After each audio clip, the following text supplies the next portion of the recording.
Hello, hello, and welcome back to Minotaur Hotel. We're just gonna, oh, sorry, I'm adjusting the window for the game.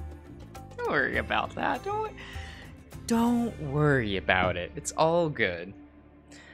Uncountable are the years since,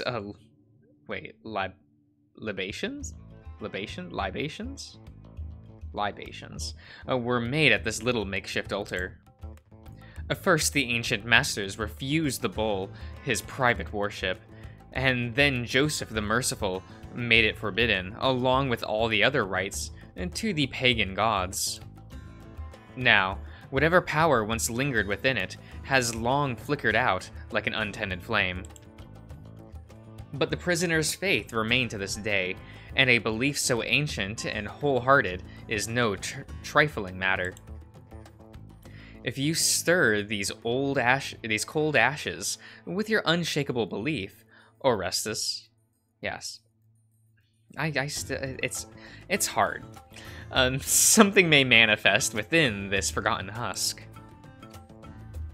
It will be just like ancient times, before humanity grew too great, a single worshipper praying in a time of exceptional need, so a god may be born. How could I be sure that whatever I summon up will help me? Perhaps it may, and perhaps it may not. However, is there any other recourse? There is none other within this realm who can craft this kind of prize that will draw Josh from his hotel. And what, oh goddess, is this prize? My belief is, so you say, unshakable. I have followed your direction with pious gratitude. But please, grant your servant knowledge of what the point of all this. Think, Orestes. Within this realm, Josh's word is absolute. Nearly any comfort he could desire may be summoned with but a thought. This land, that hotel upon the hill, and the prisoner who has pledged his eternal service, all are the master's possessions. He may shape and reshape them to his whim, destroy and rebuild as he pleases. And with human ingenuity at play, even the restrictions placed upon his power by the gods may be circumvented. His only true limitation is the short span of his life with which he may enjoy his mandate. So think, Orestes. What do you give a man who holds all but time within his grasp? What do you get for the man who has everything?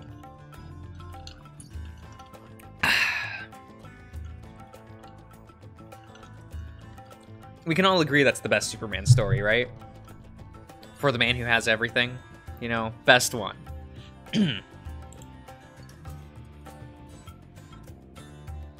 You give him time? More time! But is such a thing possible?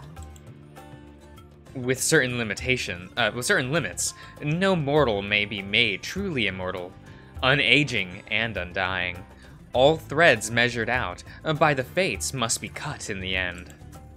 And of course, the time, the extended span of life, cannot come from nothing. The snake glances to the knife and vial in his hands. I see. I think I see where you're going with this. Again, I ask you, Orestes, are you determined to see this through? And again I answer, O goddess, I am. What a fine Argos you are. But mine and my sister's grace, by mine and my sister's grace, the most just this sorry realm has ever seen. Tarry no longer, Avenger. The snake sets his instruments down upon the rocky ground before the Karn? He closes his eye and bows his head. A moment of silence passes at as the valley holds its breath. The snake uncorks the bottle of wine and pours its contents at the foot of the careen? When the offering is halfway done, the dark puddle takes a muddy quality. Its scent rises to his nose. It bears no similarity to wine, more like salt water mixed with alcohol, but as its fumes invade the snake's lungs, it takes on an impossible smell. Like sunlight, as if he was back home, bathed in morning light, following through the window, or reading a book on the porch's bench. It is not pleasant, but it disconcerts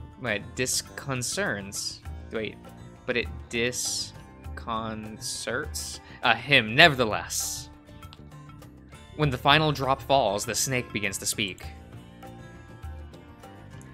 Destiny, guide me always. Destiny, find me filled with reverence, pure in word and deed. Great laws tower above us, reared on high, born from brilliant vaults of heaven. Olympian sky, their only father. Nothing mortal, no man gave them birth. Their memory deathless, never lost in sleep. Within them lives a mighty god. The god does not grow old. He breathes in and out, slow and deep. The world falls away around him as his thoughts focus, searching, reaching out for the proffered a hand of divinity. Pride breeds the tyrant. Violent pride, gorging, crammed to bursting with all that is overripe, and rich with ruin, clawed up to the heights. Headlong pride crashes down the abyss, sheer doom. No footing helps, all foothold lost and gone. But the hearthy strife that makes the city strong. I pray that God will never end that wrestling. God, my champion, will never let you go.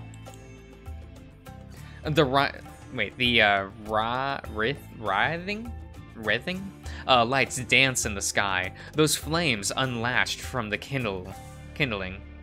Press it closer against the snake. They wait in anticipation as the valley itself grows still. But if any man comes striding, high and mighty, in all he says and does, no fear of justice nor revengeance for the temples of the gods.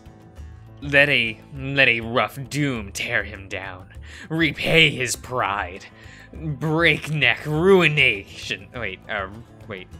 Ruinous pride. If he cannot reap his profits fairly, cannot restrain himself from outrage, mad, laying hand on holy things untouched. Can such a man, so desperate, still boast he can save his life from the flashing bolts of God?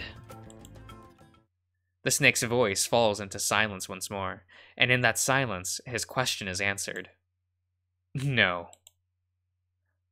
The voice shakes the earth underneath the coiled snake. It issues from the depths of the cairn, following out from between the stones. The length of fabric tied around the pile of the pile lashes. That's maybe. About it in an unfelt maelstrom. A presence like the pressure in one's ears just before they pop, like the eye of a hurricane, or like an axe just before it falls upon one's neck, has stirred within the forsaken shrine. A goddess, nameless and newly born, has awakened to hear the snake's prayer. Speak. At the goddess's command, the snake prostrates himself. He presses his forehead to the ground and supplication and speaks. Hail, O goddess, I come to you in dire need. There is one most impious and filled with hubris who has infiltrated our land, a man who calls himself Lord of this valley, a tyrant who thumbs his nose at gods. There is also one who is the prisoner of that tyrant, of this realm. A creature damned by the 12 gods of Greece for eternity, who nevertheless worshipped you and tended to your shrine. Your faithful follower, for ancient times, is hostage to the tyrant. Aid me so I may banish the reprobate?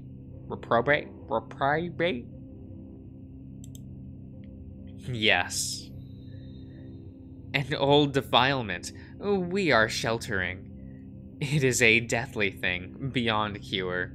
We must not let it feed upon us any longer. To that end, O goddess, I beg you to grant me your blessing, a gift of time, of life. Within the vial I have brought, pour out your gift, I beg. Make it a lure to draw this defilement out, from its home upon the hill. Divine retribution must fall upon the prideful man. Help us to draw him out from the place we cannot reach, that the divine bolts of heaven may find their mark. Again, he waits for an answer, and again, after a still and breathless moment, he receives one. An exchange. The snake draws himself up, and though his lips tremble, his face is set into a mask of determination. Time for time. Life for life. Blood for blood. Yes, O goddess! He reaches for the instrument of his ritual, breathes in and then out as he holds the glass vial in place, in and then out as he presses the knife to his torso. Time for time, life for life, blood for blood. The moment hangs suspended. The unlatched flame gathers close, lapping at the snake's fingers. The axe descends. The wall of the hurricane's eye approaches. The pressure within his skull becomes unbearable. Finally, the thirsting blade sinks into the snake's side, not to the hilt, of course, just deep enough for the gash in his scales to bleed bright, all arterial red. Lifeblood drains out of him, and with it, his vitality. He can feel the chill spreading through him from the wound. His weakened limbs tremble, and it becomes a struggle to keep his grip on the knife and vial. His thoughts grow as sluggish and heavy as his body. He slides the knife free, and when the glass vial is filled to halfway up the neck, he's quick to stopper it with a cork. He sets it before the altar with reverent care, his offering to the nameless goddess. Only then does he reach into his bag for the first aid kit, but before he can pull it free, he winces at the searing sensation that spreads through his torso. The knife wound stitches itself up, blood clotting and flesh mending of its own accord. All that's left is a pale scar marring the even pattern of his scales. Here and there with the dark blotches like bruises. Good. The word jolts the snake from his awestruck staring. He looks to the Karen.